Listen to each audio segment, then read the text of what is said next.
Welcome to StockInvest.us podcast. We remind you that trading involves a high risk of losing money, and that you should speak with a financial advisor before buying or selling any securities.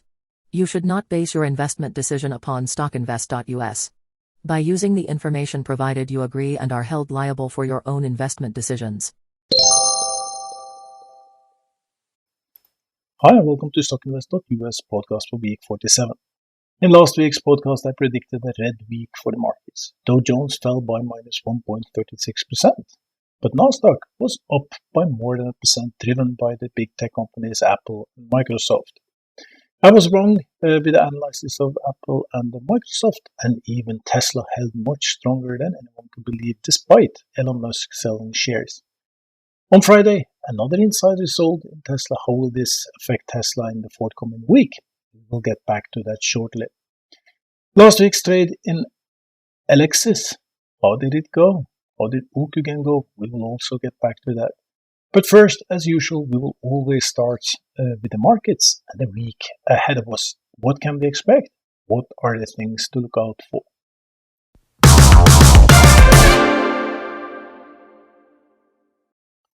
We are heading into a shorter trading week than normal for the US markets. On Thursday there will be Thanksgiving. On Friday will be shortened trading. I think the market closed around 1 o'clock. Last week I told you that I believed the market would be red. Looking at the results, we can tell that the Dow Jones actually fell 1.36%, down to 35,610 points. Was down almost 500 points last week. But Nasdaq and the major tech stocks did very well, up by 1.24, and Nasdaq is again above 16,057 points. With a short trading week, Nasdaq already up on high, with very little to no resistance above. How will this week go? We will shortly have a look at the chart, but as usual, we will look at the fundamental first. And as I tell you, there are a few things that you should keep an eye on because they can give you an idea about the market. Last week I told you, for instance, that oil was a little bit down, which is good for prices. Investors in general love it. And how is it with the oil this week? Well, currently it's trading around $76. It's down about $4 since last week, or roughly around 5%. But there are signs now that the oil actually might start to climb again. And I personally think that will happen. As I said in all these podcasts, I believe oil at some point will hit $100 before the end of the year. I was expecting it to be a conflict. We will still see how it is, but oil is already high, and Biden is really pushing the OPEC countries hard, as oil is one of the main factors for the inflation that we see. And speaking about inflation, this is one thing that I want you to keep an eye on, because this will come. It's just when, as I told you last week, things can continue to go up and up, but at some point it's really going to hurt. And if you read some of the news across, you can already see that burritos hit all-time high prices in the United States now. So the inflation is here, it's no doubt.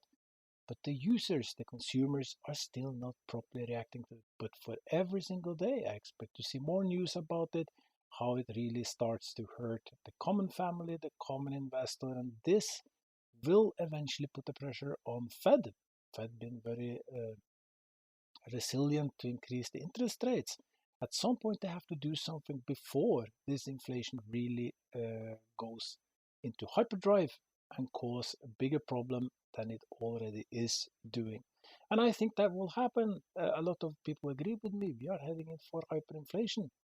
It will come, and it will be a sad story afterwards. But when? That's exactly so hard to say. When will these things finally take a toll on the stock markets?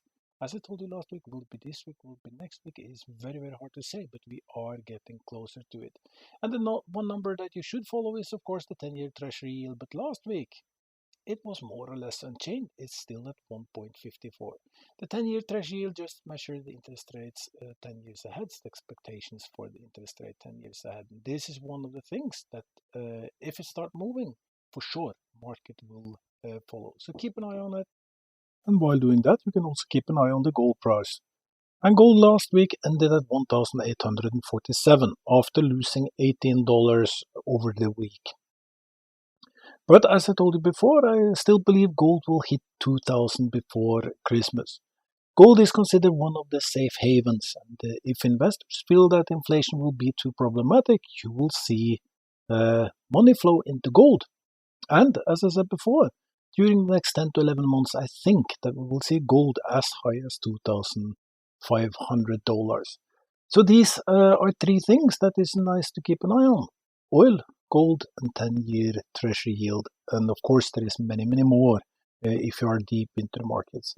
The other thing is always keep an eye on the news. What is moving? What are the big things? Last week was a huge concern about Putin's huge border along the Ukraine border, along with the migration crisis next to Belarus border. So far, nothing special has happened. The tension is still there, but maybe not as high as it was last week. Can suddenly increase into something. It's a good geopolitical thing to keep in mind. Also, the same thing goes, of course, with Taiwan. We know that Lithuania allowed Taiwan to call their embassy in Lithuania for Taiwan, and now Chinese have imposed restrictions on Lithuania, so it's a kind of tense conflict. And this thing may also blow out of proportion, not with the Lithuanian ambassador, of course, but in general, the conflict around Taiwan. But let's head on to the technical part and look at the chart. And if we look at the chart, we can say that Nasdaq is in the upper part with very nice rising trend. Usually this indicates, as I said last week, that we should move downwards towards the middle of the trend, or even to the bottom of the trend. Last time Nasdaq was in the top of the trend was in the beginning of September, where it hit 15,400, then fell 1,000 points down to 14,400. Some weeks ago, in the very beginning of November, again we hit the top of the trend, and Nasdaq had a slight, but only a slight correction down from 16,000 to 15,600, only 400 points. Since then, moving up, and again we are above the resistance levels. With no resistance above, things can just escalate, and it can go as it did a month ago. When Nasdaq was at 15,000 points, it went straight up to 16,000 points.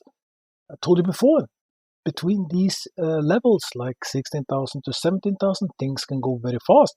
And with a shortened trading week, that may actually be what will happen, that Nasdaq just goes straight up in one single rally to 17,000 points. I'm a little skeptical about that. I would be more positive if Nasdaq was in the middle of the trend. Before concluding about Nasdaq, let's just quickly have a look about the buy and sell signals, because this will also give us a slight idea. Across all the world, we analyze more than 32,000 tickers, and right now 23% of them is giving buy signals. It's low, nothing particularly high about that. At Nasdaq, only 20% of the companies are giving buy signals. New York Stock Exchange, 23. We can see it's on the lower end, and it fell last week. Because last week, New York Stock Exchange had 36% buy signal. The week before, it was 41. And now it's down to 23. So we can see, as I said, there is a few stocks going up, while the majority is going down, and have signaled sell signals. If you go to Europe, even Frankfurt is a little bit down. It was 37 in week 46. Now it's 33. Tokyo is down from 32 to 26, and even in Shenzhen, China, it's down from 36 to 27. So we can see that the amount of buy signals are falling, indicating that the major amount of stock is actually having either hold or sell signals.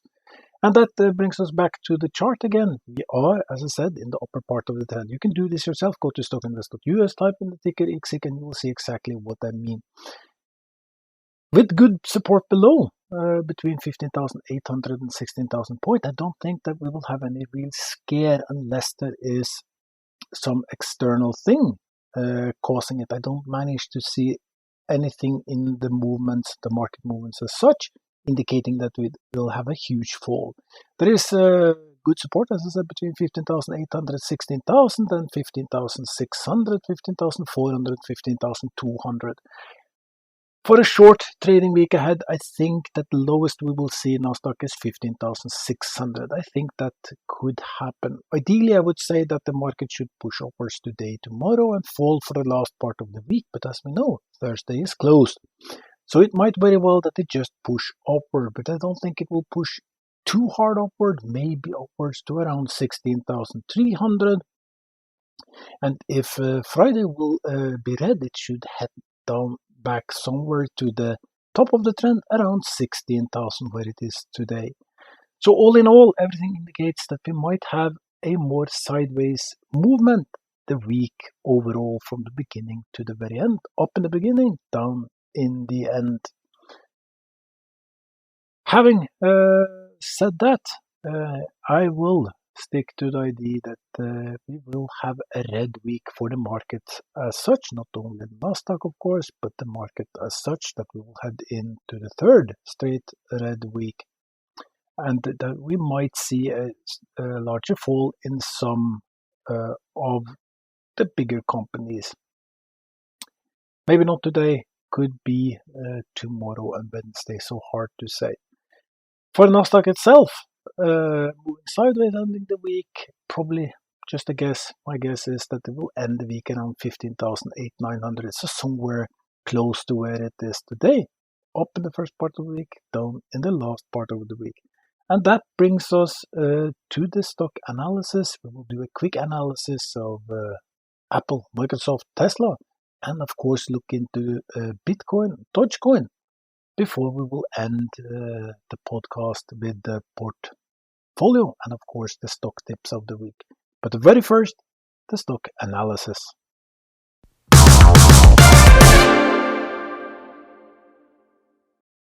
Last week I had a target for $146 for Apple, but Apple ending the week at $160.55. So extremely good week for Apple. And what is it this week? Well, if we look at the Apple chart, again, I advise you to just do the same exercise. Go to our webpage or any webpage that give you a good chart. Have a look at the chart. And as you can see, Apple had a strong week, moving fast upwards. Volume was following the stock all the way up to $160, but fell while the stock was rising on Friday. Currently very overbought on the relative strength index is 79. Last time it was 80 at the slight up, and back in September it was the same. It was 73, not as high as now, but 73 overbought, and it went down ever since. And now I'm pretty sure that we will have a correction in Apple. It should at least fall back to 154. But this is the nice thing when things go as Apple did last week. All these previous resistance levels are now support levels. And as I told you, that is one of the reasons why I use trailing stop loss. Because you just follow the stock as long as it continue upwards. And in this case, Apple will find support at 158, 154, 152, 150 to 148 is very strong support. So that is what I would consider the floor right now, that strong movement around 150. And for the week as such, it has a buy signal from the short-term moving average to long-term moving average. But as I said, it's overbought on the relative strength index. It's broken the slightly rising trend upwards. Volume is going the opposite direction than the price, so there should be a correction downwards.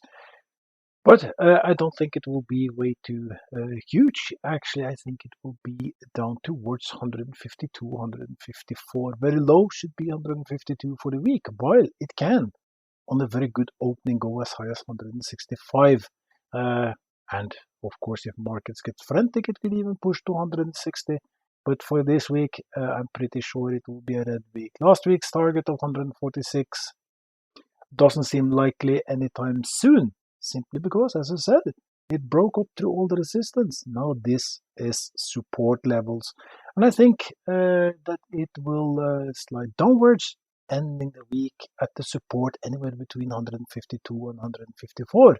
So the target for this week will be $153 for the Apple stock.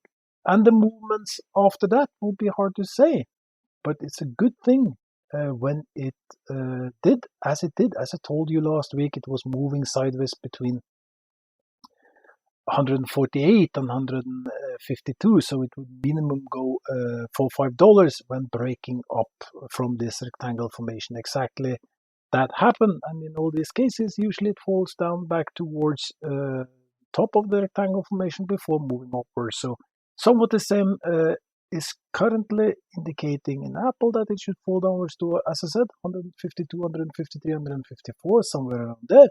And then it could easily just bounce up and continue upwards. Target 153, and we'll just do a new analysis next week. And Microsoft, well, Microsoft just keep pushing and pushing, and there seemed to be no end to it. Last week I said, no, it has to correct down, but Microsoft just push upwards, ending the week at $343. Like Nasdaq, it's in the upper part of a very nice rising trend, and everything is indicating that it should continue within this trend. The normal thing would be a reaction downwards, buy signals from the short-term moving average, long-term moving average. The relationship between these two averages, the volume is not able to follow the price and is weakening, and usually this indicate that we should see a fall. Been overbought on relative strength index for a very long time. Actually, all the way since October, it's been moving more or less above a relative strength index above 65. All the way up was as high as 90. Even then, it didn't react very much. So it's been a super strong period for Microsoft. How long can it continue? Well, in all normality, it should have reacted down a long time ago. But we have these cases when things go outside the box, and that's exactly what Microsoft is doing. It's just pushing and pushing, and as it keeps pushing up, it puts support below. Right now, support between 340 and 330, later 320, and then 310. But I am dead certain that we will see a reaction down in Microsoft, but before that it can push up to 350, and it's right now likely that that might even just happen today or tomorrow on Tuesday, that we will see Microsoft up at 350. But the reaction is coming. Last week I had a very low target of 312, and I see that I'll have to increase a little bit. But I will keep a target for 320 for Microsoft. The reasoning for this is not that I am too negative about the stock, it's just that it's behaving a little bit unnatural. And usually these things come back, it's just exactly that timing, when will it happen. And if you are into Microsoft stock, of course, you just enjoy it as long as it lasts. Run a trailing stop loss, because there is a super chance that this will just continue upwards. With stocks, you really never know. But still, also this week remain a little negative for Microsoft. And let's just push forward, and let's push to Tesla. And as you know, if you've been following my podcast for a long time, I bought Tesla at 560. Enjoyed that super ride all the way up to 1200, where the stock was triggered by a trailing stop loss. And my gain was secured, and I said I would not buy anytime soon. Tesla fell to 1,000, then bounced up to 1,100. Last week I thought that it would continue to push downwards, because the volume is not following the stock at all. Was a huge divergence going on, but Tesla just keep pushing up, even though Elon Musk was selling stocks. And if you go to StockInvest.us, you can check for yourself. We have a tab called Insider Trading, where you can see all the insider trades and follow these. And the news is that the new director have sold shares in Tesla. But will Tesla continue to push upwards? Well, it fell down to the bottom of the trend at 1000 reacted up as it should. But there is huge resistance at 1200. So looking at the chart, I would say that the most logical reason might be that the stock might push upwards to 1200, then move sideways. That will be the second attempt to really break 1200. We can get the double top formation and have that fall, which I really expect will happen.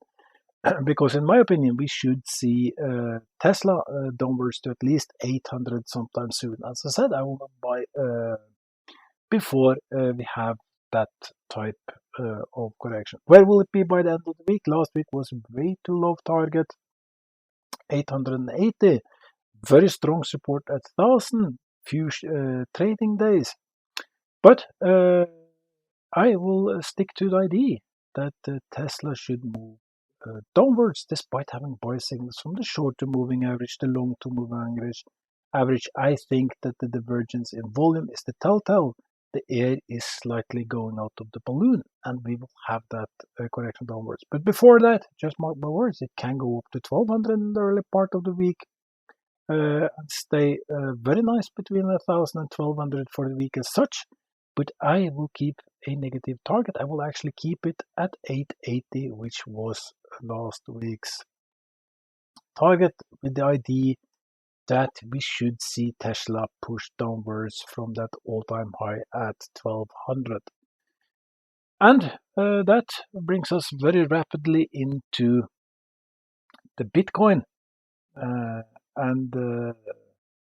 I was off last week. I really thought that we would see Bitcoin push upwards to maybe 70,000 because everything is looking very good indeed. But then Bitcoin had a natural reaction, finally came, moving down. Now it's below 60,000, and as I said, between 60 and 55,000 there is really very little support, and it may very well just dip downwards to 55,000. That's a highly likely chance right now, where it will push upwards again. Then it will face resistance around 60 to 55,000, causing a more sideways movement. Still within a very nice rising trend, so everything is still very okay. But that quick rally towards 75,000 is a little bit less likely as we speak. Everything in the chart indicates that Bitcoin will continue upwards, but right now it's a huge chance that it will go down to 55, move up to 60, struggle with 60 to 65 before continuing upwards. So everything is a little bit delayed. But you never know, things go fast in the crypto world. It may be that it just turn where it is now and start pushing upwards. For the week, as such, I will remain positive to Bitcoin. I will reduce the target for the week a little bit, but stick to $65,000 for the Bitcoin. Now, what about Dogecoin? I said Dogecoin would follow the Bitcoin, and it did. As Bitcoin fell, the Dogecoin also fell. Currently trading around 23-24 cent, broke that nice, I would say, rising trend, but again finding support level. Being oversold on a relative strength index always proven to be good for Dogecoin, so we should have a reaction upwards. Very little resistance upwards is not the most popular coin of them all. So you will have this typical level 24, 26, 28, and 30 as resistance levels, where you should see either go up to these levels, fall a little bit back before trying again. Last week's target of 30 cents was way off. We know that already. So I'll have to reduce the target also for Dogecoin a little bit this week, but we'll keep it at 28. And I think there is possibilities to do good trades in Dogecoin and crypto in general. We just have a total natural correction. That was the analysis, as you see, as I told you. I believe Apple might correct downwards, Microsoft correct downwards, and Tesla correct downwards. And knowing that these are huge players in the indexes is also give this idea that we will have a red week. If you are into any of these stocks, I advise you just go check out charts yourself, and by all means learn to use trailing stop loss. Because you might have an idea that the stock should fall, it's a natural to take a fall, but when things get overbought, they can just go very, very high, and you don't want to lose out on that chance. And that's the good thing with trailing stop loss, you just follow the stock upwards, and your stop loss will always be moved upwards.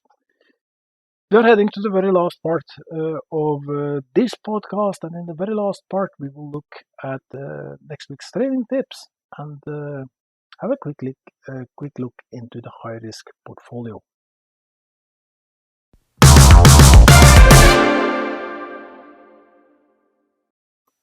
We are in the last part of this podcast, and as usual, we will start with the trading tips before looking at the high risk portfolio. And last week, the trading tip was Excel. And I bought Excel in the morning. I was not able to get a very low. I got in at $18.11. The stock moved a little bit up and down during the week. Nothing very special, ending at 1803 or down 0.44%. I didn't see any reason why to cut the trade. So I'm still in an Excel, and I think, looking at the chart, that it might be a good week ahead, so I'll stay in Excel. This trade is not closed. And Ocugen, which was bought in 45 at $9.4. I told you this was the super high risk trade that could go very long. Had me on the nerves last week that it was pushing down on the very low 7, ending the week at $7.72. It's down 17.87%. And in all these weeks in the trading tips, I told you about trailing stop loss, using stop loss. But as I told you when we went into the trading for Ocugen, that this was a high risk trade where I keep a very wide stop loss, simply because it's a very volatile stock. I'm still in Ocugen. I think still it will be possible to make money. But of course, I could have been in. And now it's even more interesting than ever, trading at 772. So Ocugen and Excel is good trading tips for the week. I think there is money to be made in these two stocks. But in addition, I will do a stock which I've traded several times. It's another of these penny stocks that you can have good gains in if you are correct. And it will be Zoom Medical. And currently trading down in, I think it's the 46 cents. I think that Zoom might offer a buying opportunity. It's actually trading around 48. It had a bottom at 46 cents in the bottom of the trend. There is nothing fancy looking about it, but I think being a penny stock, I think that we can see rapid movements in this stock. It should be able to do 5-10% if you just go in and out.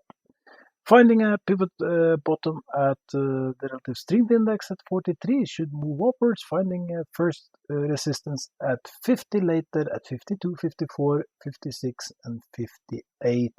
And I am especially looking for that trading range between 48 and 50.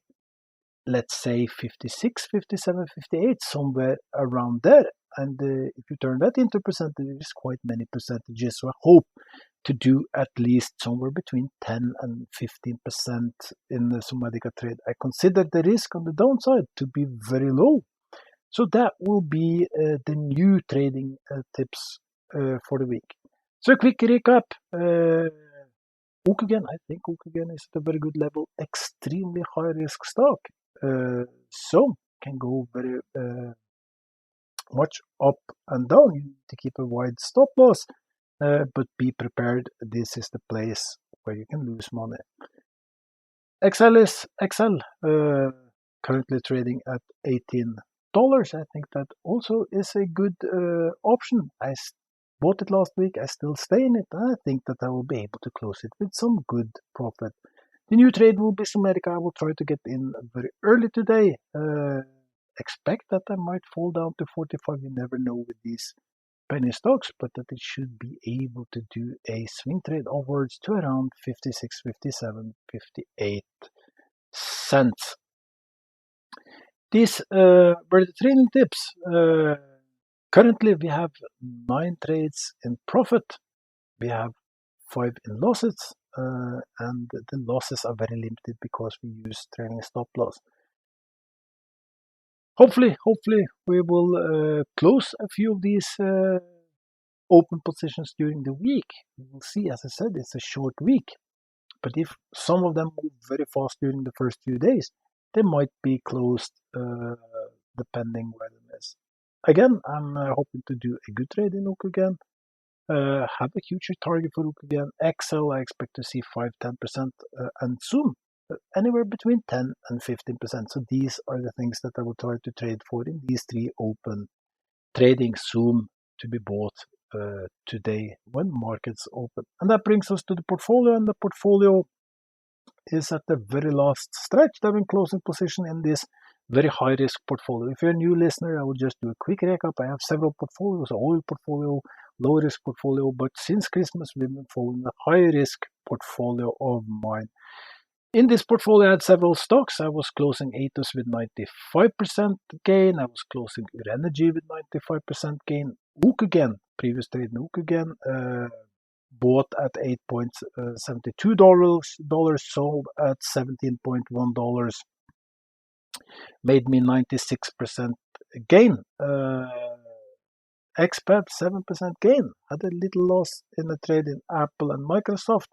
Before that, had some positive trades in them, but the last 2 trades in Apple and Microsoft were closed with slight losses.